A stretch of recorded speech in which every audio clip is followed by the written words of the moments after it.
Kaip tinkamai paimti medienos skiedrų ėminį?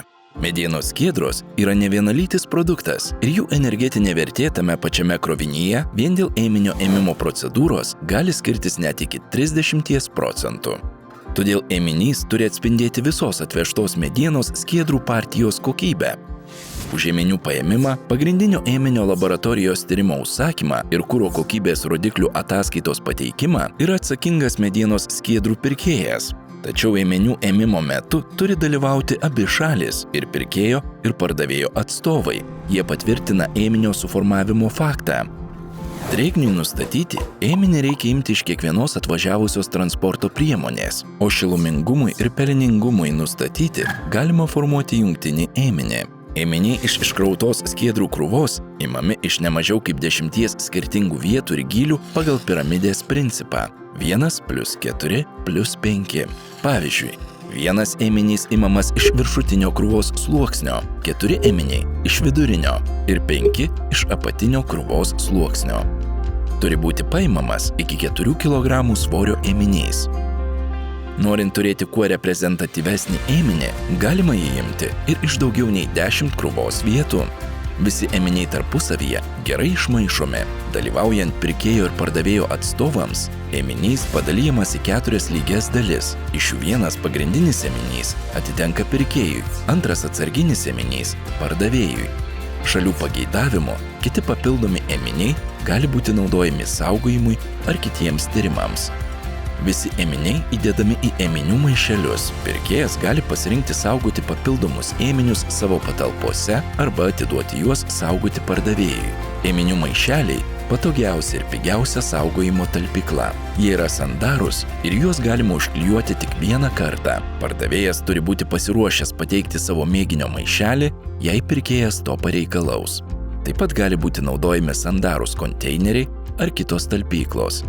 Pirkėjas privalo užtikrinti, kad pagrindinio ir atsarginio ėminių paėmimo metu būtų užfiksuota data ir ėminių numeriai, pardavėjas, važtaraščio numeris, ėminių paskirtis, paėmimo vieta ir atsakingo asmens paėmusio ėminį pavardė. Ėminių paėmimą galima patvirtinti 3 būdais. Šalių parašais ant suformuoto mėginio maišelio, šalių parašais specialiame žurnale arba pirkėjo parengtame priėmimo perdavimo akte. Elektroninėmis priemonėmis, kad pirkėjo automatizuotai paimtų ėminių talpyklų, užrašoma reikiama informacija ir ėminiui suteikiamas kodas. Pagrindinis ėminys gali būti tyriamas tiek akredituotoje laboratorijoje, tiek neakredituotoje, o atsarginis ir papildomi ėminiai privalo būti tyriami tik akredituotoje laboratorijoje. Ištirto ėminio kokybės ataskaitos duomenys ne vėliau kaip per 7 darbo dienas, skaičiuojant nuo pristatymo savaitės pabaigos, pirkėjas privalo pateikti pardavėjui per elektroninę prekybos sistemą. Jeigu pardavėjas įvertinęs ėminio kokybės ataskaitos rezultatus su jais nesutinka, jis turi teisę atmesti ataskaitą ne vėliau kaip per 8 darbo dienas, skaičiuojant nuo pristatymo savaitės pabaigos ir atlikti atsarginio ėminio tyrimus. Jei pardavėjas neatmeta ataskaitos per nustatytą terminą, laikoma, kad jis sutinka su pateiktais biokuro kokybės rodikliais.